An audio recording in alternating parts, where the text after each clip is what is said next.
got Ben Affleck as the world's most badass accountant out there. You know, everybody thinks sitting in a room, you playing with a calculator, got your little pocket protector in there, you looking like a nerd. Don't tell Ben Affleck that. Whoop your ass, pull a Batman on you. And that's the cool thing about this right here. What's tax deductible? Ben Affleck in this movie, he plays Christopher Wolf. Now here's the thing, you know, Christian Wolf. Christian Wolf. I'm sorry, he's the wolf of God. This man right here, send you to your maker. This boy right here. See, this is the thing. Y'all hire an accountant, you know, he'll help you with your taxes a little bit. You know, he'll smudge some numbers for you, and maybe the corporation will come in and get the numbers straight. But what about those people, you know, who need an accountant, not just to go out there and do the numbers for them, but to maybe kill a person or two. You know too much. Normally we kill our accountants, but you can do the job for us. It's all one-stop shopping right there with him. And here's the thing: he does his job, and he works with terrorists, the mob, and everybody's happy. Like on Yelp, he's got a 4-star rating, but there's always one company out there, man. Always one company that says, "Oh, I don't care what people say. You really do know too much, and we got to get rid of you and everybody that you come in contact with." And here's the thing about him: he's autistic, so he really doesn't have feelings for people. But you know how it is. He starts spending time with some folks. He starts getting a little close to them. So when they start messing with these people around him and people that he starts to care about, he ain't just crunching numbers no more. Now he's crunching some bones on some people. Worked on that all day. Keep on working. Hey, that was man. A valiant effort. Thank you, man. How can I get better if you don't inspire me and help me, Martin? I'm trying to help you. Y'all thought math was boring right here. I ain't good at numbers, but this guy's an inspiration right here. And here's the thing about it. When I saw the trailer for this, I said to myself, I said, this is Batman. This is Batman with Asperger's. Sure. I was joking. This shit really is Batman with Asperger's. It is Batman with autism. This is the dude where he goes out and he's doing all the cool shit that Batman does, except he just pulls out a calculator every now and then. He doesn't have a costume. He's really, if you think about it, he's a cross between Batman and Rain Man. I would say more the Punisher than Batman. You're seeing Batman because he just played Batman. But considering the arsenal he has and the way he is being a killer, he's more the Punisher and Rain Man. Not Batman.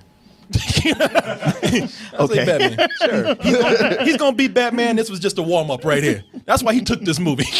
This is practice. And it's being that well, you know what, Martin? Here's one thing we can agree on with this. It is sort of a superhero movie. Sort of. It is. It is.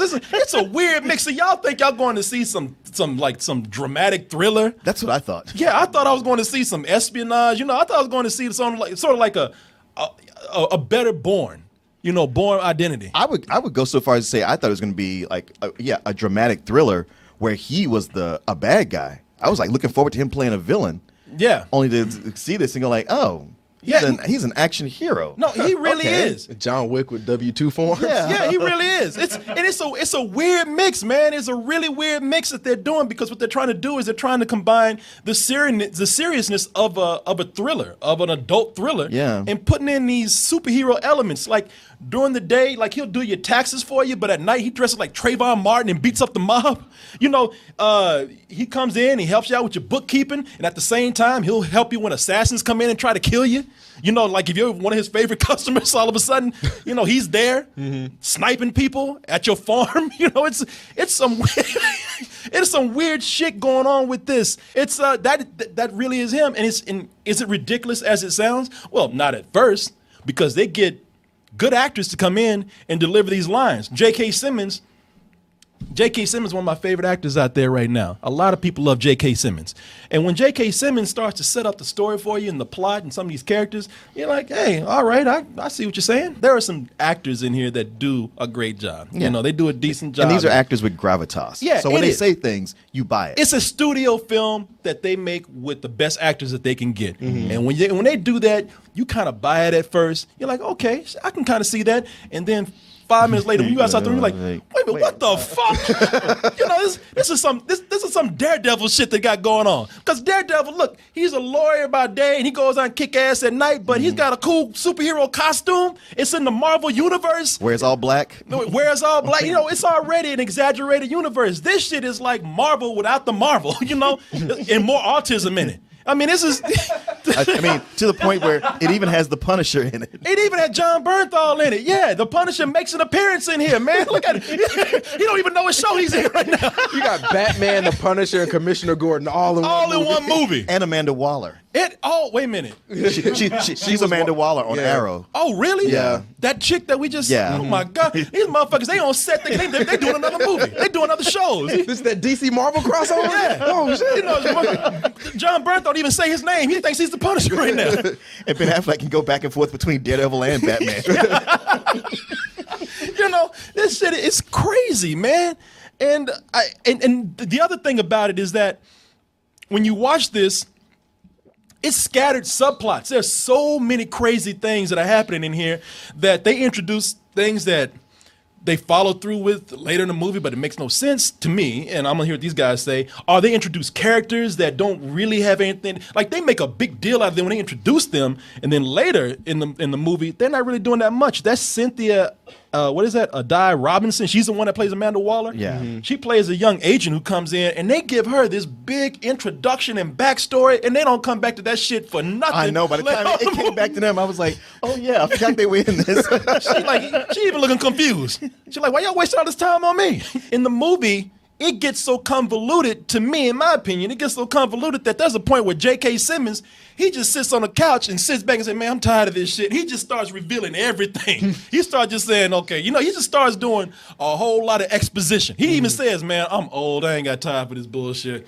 And, it's for a movie of this type where, again, you have so much potential there where, don't get me wrong, I'm not saying that it's bad because you have an assassin or a guy who works the underworld of crime who does taxes at a strip mall by day, and then he goes and works for world corrupt organizations, terrorists and mob bosses, and doing that by night. I'm not saying that can't be possible. I just think that the setup for this is really misdirected. If they pulled a lot of the superhero elements out and kind of made it to where this guy, because that's another thing with this. In the film, they get so superhero with it that how movies, and this is something that's getting cliched too right now, where when you need to go get some training, you need to learn martial arts, and you need to learn how to beat up people, what do? You go to Asia and learn it from an Asian dude. Yeah. And that's the way Batman did it. And that's the way they did it here. That's why I said it's a straight up Batman. They even do that cliche of going to some Asian dude out in the middle of the woods somewhere, teaching them how to fight when he was a young kid. See, things like that, I'm like, wow, that is really comic bookish for a movie that has a comic book feel. Fine. For this, I felt like maybe this should have been about a guy that's what his autism was. It's not like Dexter. Like his autism made him dangerous. Like all he could do is lash out and fight people. Well, the reason you feel that way is because that's how the trailer sold it. Because that's exactly what I thought I was getting into, and I was prepared for it. And and just the slow breakdown of like, oh, that's not what this is at all. I got to completely shift gears on how I look at this. I can kind of accept the silliness of it, but there's some things that they dropped the ball on. I think that this is a film where they absolutely waste Anna Kendrick. I was about to ask you about her because the way the trailer showed it made it look like Sandra Bullock in Speed. Yeah, I mean she oh man. If only. Wow. Sandra Bullock had a lot more personality. I put it this way: Anna Kendrick is not an annoying actress, but this is an annoying character. Like even when she wasn't talking, like just looking at her in the background. Oh yeah, that is like, the Jesus. That is the goofiest I've seen Anna Kendrick. Oh, are you talking about that scene where like a part where right there? Huh? Yeah. How come not talking? Huh? Am I annoying you? Is this bothering you? I mean, it's annoying, and the biggest annoying thing about it is that is their chemistry. For most of the movie, that is their chemistry. So when it gets to this part where she's just supposed to fill this space of being a love interest, that comes out of nowhere. It's almost like, oh, so y'all just spent 12 hours together, so you got to get together. So it's more of an obligation for for a tired subplot than it is actually feeling like it's real. Okay. I don't know if you felt that or not. I did. I just didn't know how you were gonna come in on this movie because I was kind of like, well, I mean, it's entertaining. I didn't think it was terrible, and I liked it certainly better than the last Bourne movie or some of those. It's, it holds up better than that, but it's a movie I like as opposed to the movie I thought I was gonna love. That I was like, man, I was like already like, I'm gonna go ahead and pencil you in on my top 10 of the year. And I'm like, oh, hold on, hand me that eraser right there real quick. This movie just suffers from being just ridiculous and not being lean. If they just lean some stuff, like just trim this movie to pull some characters back and have them serve the purpose that they're there for. All right, you know what? Pull back on these characters. They're looking for this guy. Develop this other chick right here. So she's more of a personality, a real person. The movie's out of balance too. It's way out of balance. Yeah. Now I will tell you that what makes it cool. Well, they got some good action scenes in here. They do. But here's the thing about that. Now it's debatable with some people on what they feel about Ben Affleck in this film. Some people are saying that, he's doing more acting by doing less. And for me, when I saw this, I was like, man, this is the easiest job he's ever had because he ain't doing no acting. For him, acting is just spacing out. Always looking like his mind is on something else. Even when he's beating up on people, it looks like he's not even interested. He got this same look on his face like this. It's almost like having sex with somebody that's not interested. It's like if he was beating my ass, it'd be like, are you into this man or not? But I mean that does go back to him having Asperger's like he does. Like it sells that. But there are moments when I feel like he should be selling it and he's not. But he's not because he is doing more than making eye contact and the things that aren't very Aspergery. But at the same time, I know a guy he's a good-looking dude. Yeah, he's had wife and family. He kills people, and he's funny. But I can tell he has a little bit of Asperger's because he's not good about making eye contact. Well, ain't nobody made no movie about him. Sure, they just did. Brother, I'm just saying. Look, if you're gonna do something, quit like you on cold medicine doing this shit. I mean, that frame for those who are looking. That frame of Ben Affleck right there, that's his expression through the whole film. It's a good thing that the fight scenes are kind of cool. Man, you say that's all his, but you're discounting his signature move. Oh, and you know what he did after that? He said, spacing out. That was about the most acting he did. Spit on the tip of his fingers, like he's about to jack off. And he's still like that when he's doing it. Once he does that, somebody's about to die. And even when he's jerking off, he's about to eat his eggs. Yeah, I jerk off looking like this. We're doing the weirdest look. I came. Yeah. But the action is kind of cool, regardless of his expressions. FedEx, bitch! Amazon getting aggressive.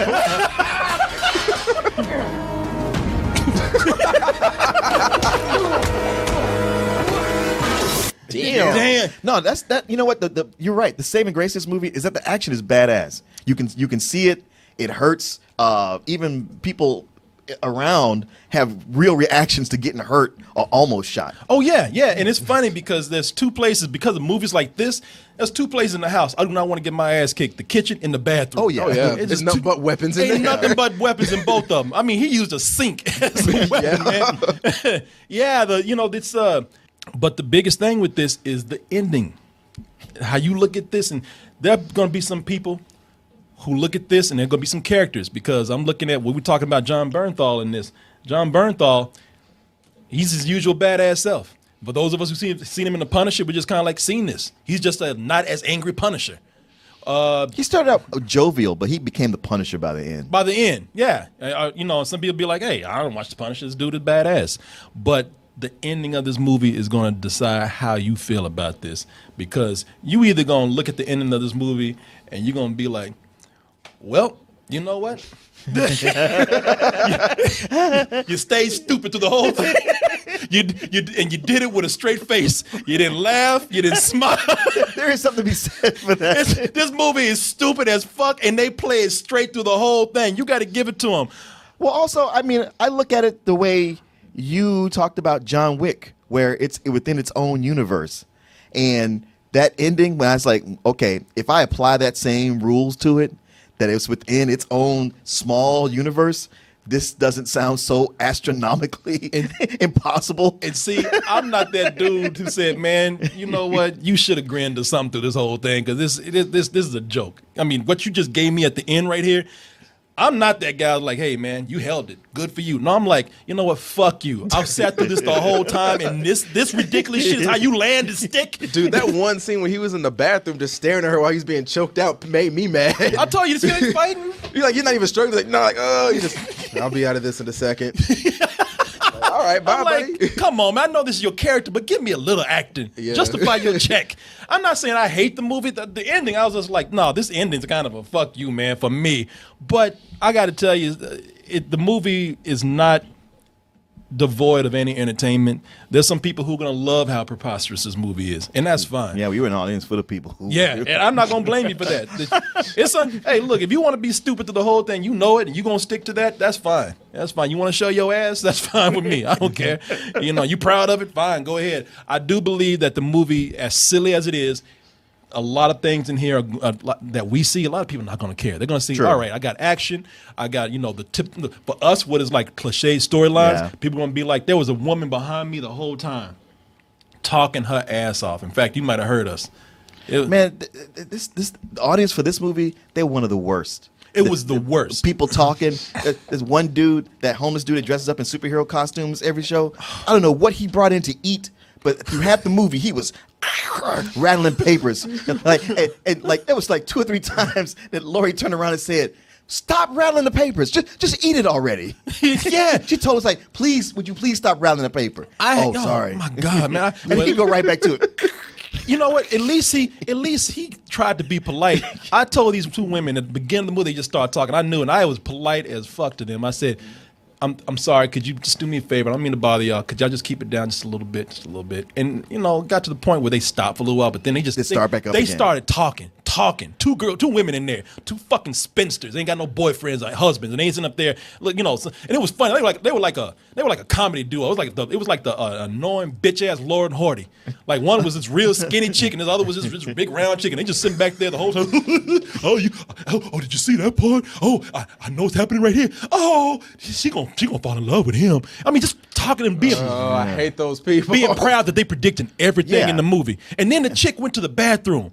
And she missed about 3 minutes of the movie. She came back, what I missed. Oh, what? And I'm serious about this. I'm not exaggerating. Oh, well, what happened was after you left, he went in and we found out that these 2 guys were working against him that he didn't know. And then they revealed that this guy was this guy. And this went on for like 40 seconds. And I turned around and I just lost it. I said, you know what? I asked you nice before. I'm asking right now, can y'all just shut the fuck up?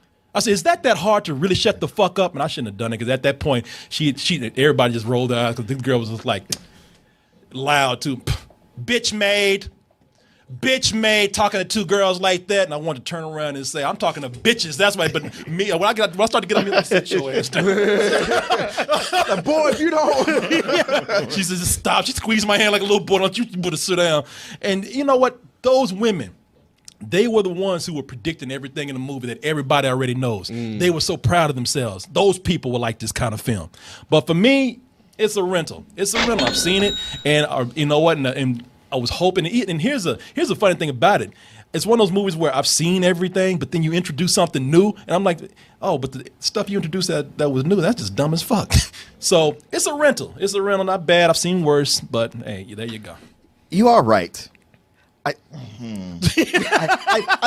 left. Those words are hard to say. No, it's not hard to say. You're right. It's just that I left feeling, I guess, more positive about it than you.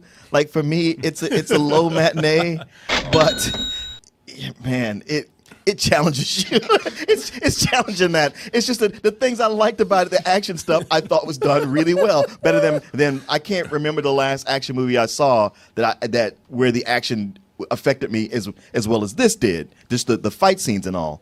And there's so much potential in it. Like you could cherry pick parts to make that good movie that you want to see.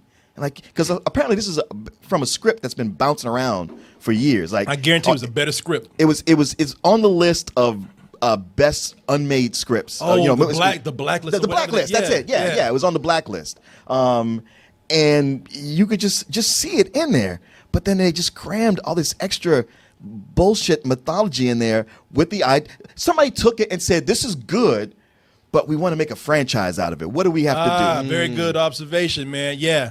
All those things that try to keep the party going. And to do that feels forced. Yes. Yeah. Yes. So it has all these other elements, and you see by the end of it, you see enough to where they can go like, all right, Born Legacy. I mean, Accountant Legacy too. I tell you who this movie is really made for, and this is gonna make some people mad, but I don't care. There was a mom that got mad at me because I said something about autism. You remember I told you that story? Yeah. There was a mom, she got mad at me because I was making a point. I'm not going to even get into it. I'm not sorry about what I did, but I said something about autistic people that made her mad, and she got on me talking about, my son, he can paint. He does stop motion. He likes to draw. He can assassinate people. He does what he kills, but and here's the deal. This movie is made for that mom out there, so you can feel like your autistic son is a fucking superhero. I actually thought about that letter you got while watching this. This is your son's autistic Batman right here. And it's funny, man, because that big plot twist that is silly, and I recognize it was dumb, but I was just like, you know what? I'm along this far. I just want to go with it. Yeah. I just feel like going with it. But to me, there was a little like twist that came at the very end. And that was the one when I was like, oh, come on. Yeah. This is bullshit. Shit, this movie had autism. You know what I mean? Yeah, I don't care, Mom. I said it. Yeah, take your autistic Batman and shut the fuck up. And, the funny thing about it was she got mad at me because what she really got mad at me about is because I was joking again. I was doing it in context that was making a bigger point in favor of kids with autism. True. And I did this, I did that thing like, and she's like, and how dare you do that? That's not autistic, people. I want you to see this movie because right? Because a minute into the movie, that's the girl. I hope you see this shit, and I hope you walk out that motherfucker. And I hope you see me laughing in your head. Fuck you. The funny thing is, had this movie come out before, like when Ben Affleck was announced as Batman, nobody would have gave him shit about getting that role. They'd have been like, "Oh yeah, I can't wait." Oh yeah. But now we not trying to make a franchise. Shit, cool. Go ahead, man. I can't wait for the auditor to come out. Tax man. Yeah, the tax man. I can't wait for an Avengers of numbers. Yeah, go ahead and do it. Just all office workers, the secretary, and make them all autistic. Asperger. I'm sorry, Asperger. They gotta be all different ones. One's OCD, one's Asperger's, one's autistic. Yeah. One, two. Agoraphobic. The villain is just sitting up there looking at these guys and like, what the fuck? Y'all gonna fight him? Is it bad if I fight them or if I don't fight them? Ain't nothing in fighting them. They just stand up there. Just call them. He call them the specials. Yeah, yeah. Put that shit in your pipe and smoke it, Mom. Anyway. Y'all know we don't mean it, but hey, we ain't here to please everybody, so. I want to see the hero who be ADHD. I'm here to fight. Ooh, bird. Where'd he go? I don't know.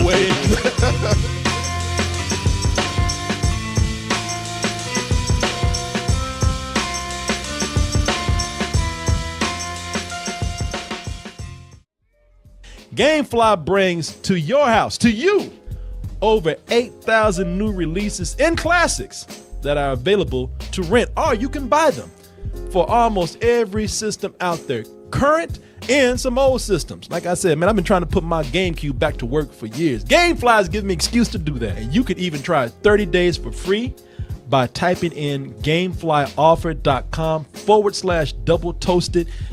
And when you do that, you'll get 30 days for free of games and movies.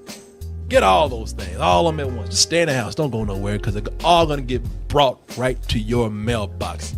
You can also bring the element of surprise every month to your home in the form of a Loot Crate mystery box. In that box, I can't tell you what it is, but I can guarantee you it is the best in geek and gaming gear. Some people say it's like having Comic-Con brought right to your home. You don't have to leave the house for nothing. You're getting all kind of stuff. And everybody likes a little surprise every month. Just a little bit.